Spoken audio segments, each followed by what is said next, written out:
There is a quick warning on this episode. The biblical story I'm about to tell begins, once again I'm afraid, with a rape. The sexual assault is described only in general terms as part of the story. Please judge for yourself if this is something you can listen to.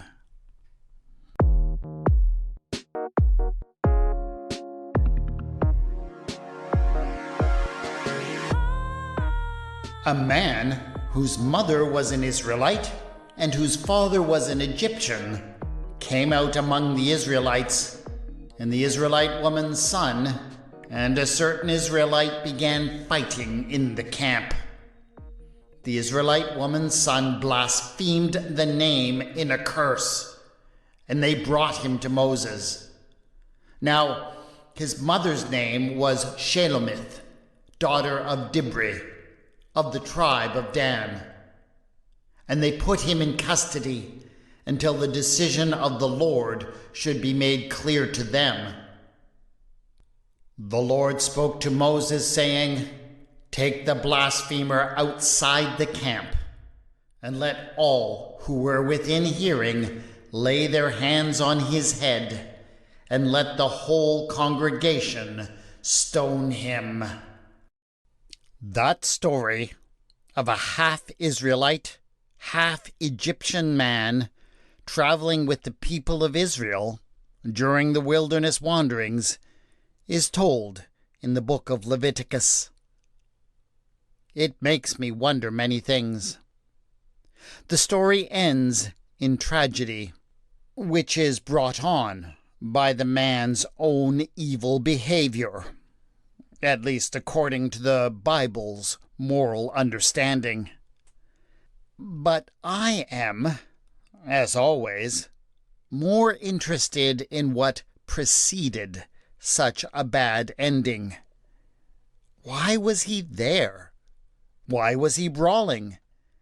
And what was it really like to be a half-breed Israelite in a community that was recovering from the trauma of oppression by your father's people? By the way, I'm hardly the first to ask such questions. In my episode this week, I have been inspired by some of the work of the famous medieval Jewish biblical commentator Rabbi Shlomo Yitzchaki, who is usually referred to as Rashi. Rabbi Shlomo took an interest in Shelomith's boy and made some interesting connections to find his backstory. So I will try to follow Rashi's trail to a certain extent to discover the backstory, because I don't think we can appreciate his tragic ending until we know what led to it. And this is Retelling the Bible.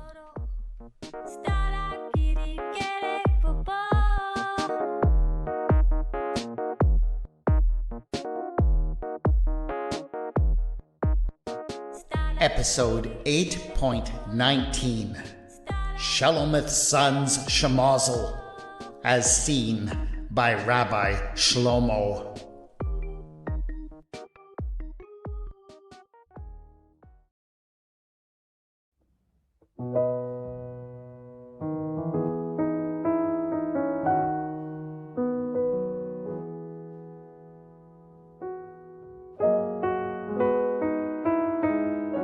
One particular Egyptian taskmaster had always been the absolute worst.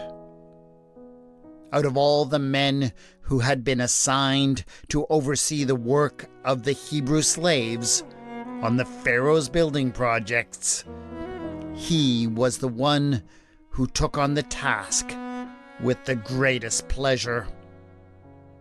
He only had one way to motivate the workers. He used no persuasion, didn't even bother to learn the odd Hebrew word to to communicate his wishes. He took no care to ensure that the slaves were sufficiently fed and rested to even have the strength to approach their tasks. His one move was to resort to the whip, and he employed it with remarkable joy and enthusiasm. All of the slaves knew him by sight and did their best to stay out of his way. Not knowing his name, they simply called him Behemah, the beast. Behemah didn't just indulge his sadistic tendencies during the day. He was also well known for his tendency to prowl the slave quarters at night. And when he came to one of the houses and demanded entrance, it was not as if anyone could do anything to stop him. When he came to the house of Dibri, of the tribe of Dan, one night, the patriarch of the family did his best to distract the beast. He offered him wine and dried fruits, but the Egyptian was not interested in the poor slave fare. He had apparently seen Dibri's young daughter, Shelomith, during the day, and he was not going to leave before being given the opportunity to spend some time with her. There was nothing that Dibri could do to dissuade him. The assault that took place on his daughter was brutal and devastating to everyone in the household, but of course, to Shelomith most of all. Once Behemah had left, Shelomith fled from her father's house and into the streets. She was little more than a girl, and had no way to process what had happened to her. But she certainly understood that nothing could ever be the same for her again. She was surprised as she ran around a corner, her eyes filled with tears, to see a large figure loom out of the darkness. He was an Egyptian, but not one of the taskmasters. He was dressed rather in the manner of the nobility. He was an Egyptian prince who had taken in recent days to spending his sleepless nights wandering the city streets, trying to understand this feeling that he couldn't shake, that something was wrong in the state of Egypt. When he saw Shelomith and her distress, he reacted unlike any Egyptian she had ever met before, with a measure of compassion. He asked her, in halting Hebrew, what the matter was. When she expressed her surprise at his linguistic abilities, he explained that he had learned some of the language from his Hebrew nursemaid. And then, to her own surprise, she began to speak to him about what she had just suffered. He was horrified, which surprised her. Did he really not know that this kind of thing went on all the time? When he asked her for the name of her assailant, she didn't know. She tried to describe the beast as best she could, then left in confusion at the strangeness of her encounter.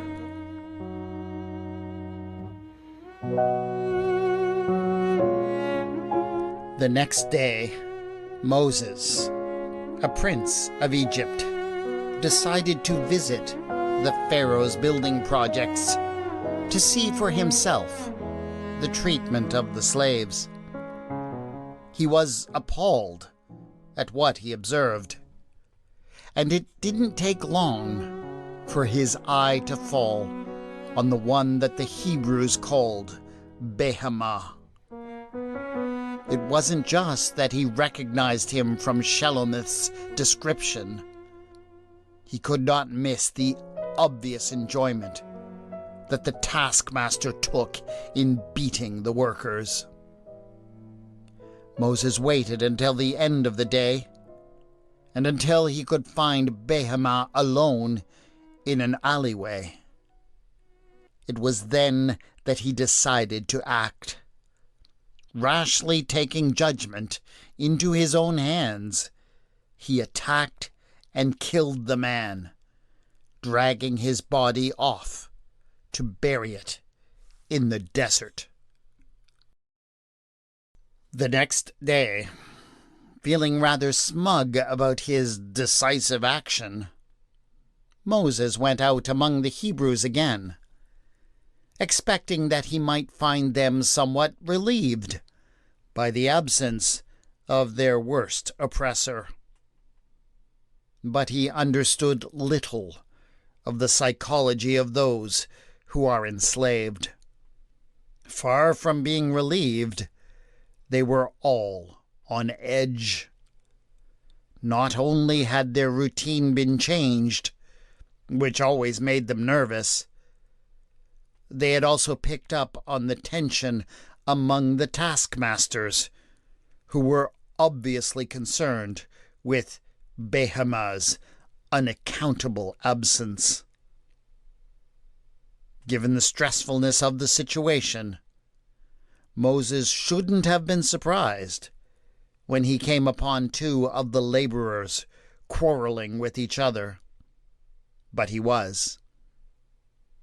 It frightened him, and he felt a desperate need to make them stop. "Why do you strike your fellow Hebrew?" he asked them. He wasn't ready for the answer he received. "Who made you a ruler, a judge over us?" one of them taunted. "Do you mean to kill me, as you killed the Egyptian?" Now Moses was truly frightened. He had thought he had gotten away with the murder. He had thought that nobody knew. In that moment, his entire world came crashing down around him. That is probably why, ever since, he had lived with an irrational fear when faced with the sight of people quarreling.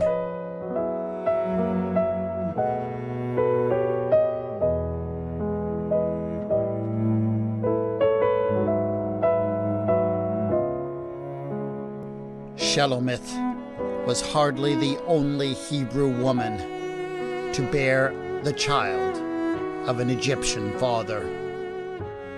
Whenever people are treated as property, those who are given charge over them will inevitably abuse their positions, with many unplanned pregnancies resulting. When Moses eventually returned from his self-imposed exile after the murder of Behemah, he led the people out of their slavery, and the half-Egyptian men and women, boys and girls, joined in the great exodus.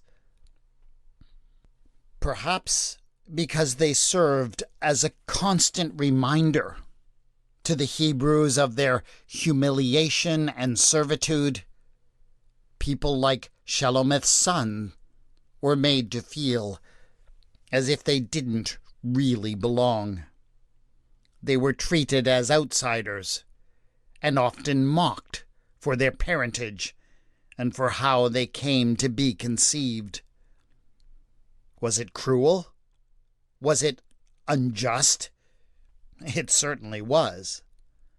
But such cruelty is sadly common under such circumstances.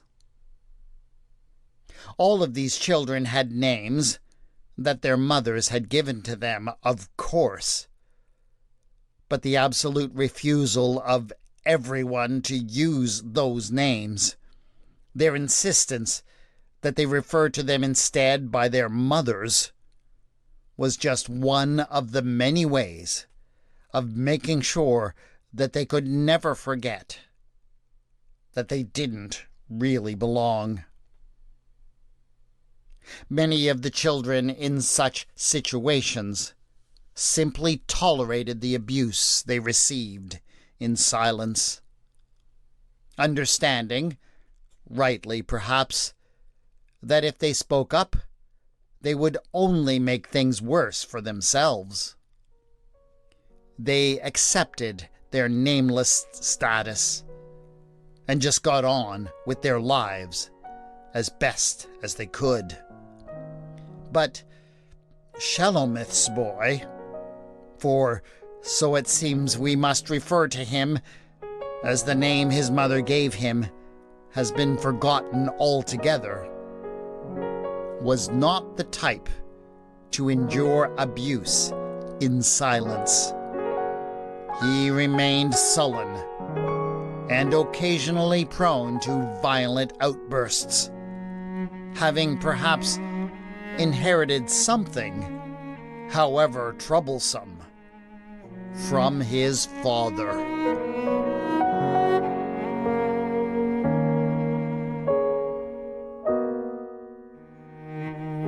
The day started like any other for Shelomith's son. Others were teasing him, taunting him, calling him names. But when one of them, a boy from the tribe of Naphtali, decided to bring his mother into it, well, that was just too much for him. Shelomith meant the world to him, after all. She was the only one who ever showed him any love or tenderness. Only she treated him as if he had any value whatsoever. So he felt as if he had to stand up for her honor. He exercised enormous restraint, as far as he was concerned, by not immediately hauling back and socking the Naphthalite in his big, stupid face. But he did attack him verbally, cursing him in the name of every deity he could think of: Baal, Thoth, Ma'at. Of course, he knew it was foolish for him to throw in a curse in the name of Yahweh, but he didn't much care. The Hebrews, who saw this god as the one who had engineered their escape from Egypt, had become increasingly protective of Yahweh and of the power of his name. The boy knew that just hearing him invoke the name in a curse would get everyone riled up, and he was not disappointed. The entire crowd blew up in a horrible quarrel.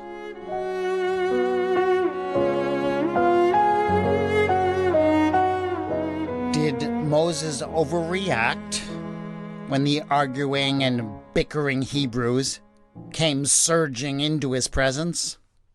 The very sight of such a thing stirred in him a fear that went beyond all reason. It was like he was transported back to the days when he was a young man, long before he had learned the wisdom of tempered and considered action, when he had reacted out of pure passion. He felt an irrational fear that everything that he had worked for up until this point was all about to come apart. He didn't feel as if he should show such fear, however. Not if he was going to be the leader that he felt he had to be. So instead, he waded into the crowd in anger, shouting at everyone within reach of his voice.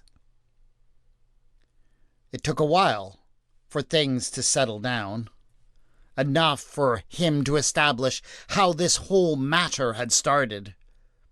When he asked who was the cause of it, everyone in the crowd turned and pointed as one to the son of Shelomith.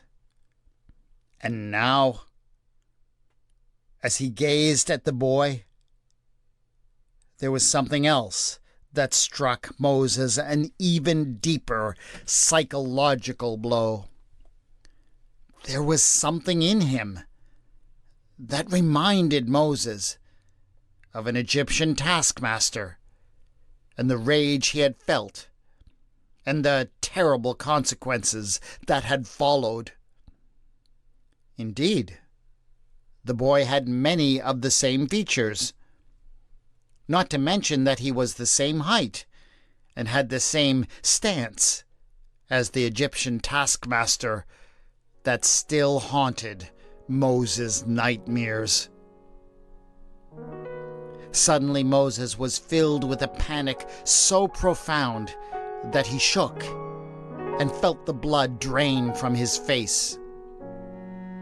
He could barely speak, so he only muttered that the lad should be placed under custody until Yahweh spoke to him to say what must be done.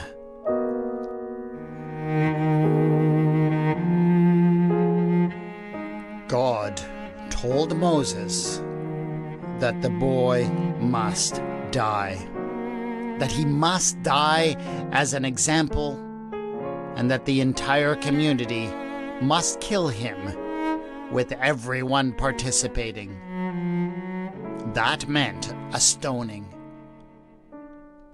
Everyone who had witnessed the crime would have to lay the guilt for the man's evil act upon his head, and the entire community would have to take part in the violence so that no one could ever even think of doing such a thing again. How did Moses know that that was what God demanded? Well, fortunately, no one ever saw what happened when Moses went into the tent of the meeting alone. But surely, we've got to assume, none of Moses's fear-filled and confused emotions on this topic influenced what he heard.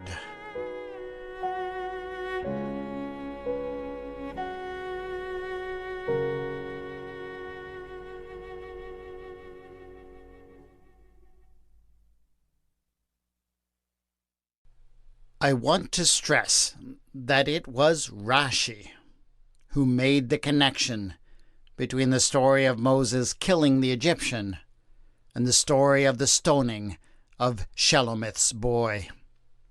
Now, of course, Rashi lived in the 11th century of the Common Era and did not know anything more about the actual history of the Exodus than I do. He probably only made the connection because both stories talk about quarreling Hebrews. But of course, the truth of the matter is that we don't really know much of anything about the actual history of any exodus from Egypt. There is no archaeological evidence of anything like the kind of mass migration that is described in the Bible. So I am hardly trying to suggest that either Rashi or I are revealing some hidden truth about who raped Shelomith. But I do believe that it is helpful to set this story within the context of genuine human experience. The idea of the writing of the Mosaic Law, something that most scholars see as a work not accomplished by one man, but as a process that spanned many generations and included a variety of writers, is often imagined as a very pure thing. God inspired the laws, and the scribes wrote them down. I don't personally have a problem with the notion that God inspired the law, but I would insist that those who received that inspiration were still human beings who had to filter whatever inspiration they received through their own experience and bias. I have always been particularly interested in the laws that contributed to the taboo against even pronouncing the name of God. This story is certainly one of the key texts. I personally find it illuminating to consider how the experience of the oppression of their religion, whether it happened in Egypt or perhaps later in places like Babylon, might have contributed to such a fierce desire to protect the name of God. But more than that, I've got to wonder what personal phobias or past traumas of the lawmakers themselves might have contributed to this process. This story has helped me to explore that possibility as well. That is it for this episode of Retelling the Bible. Please subscribe so you can get the next episode in 2 weeks' time. And please rate and review wherever you download your podcasts. The theme music for the podcast is Ada by Kevin MacLeod. The mood music for this episode was Bar Performance 3 and 4 for cello and piano by Sasha End.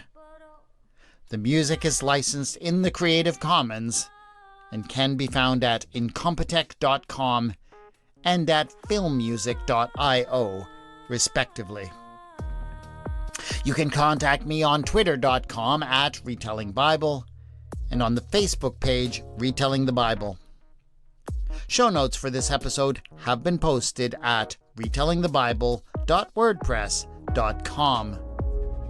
Thanks again to my awesome Patreon supporters whose support means so much to me.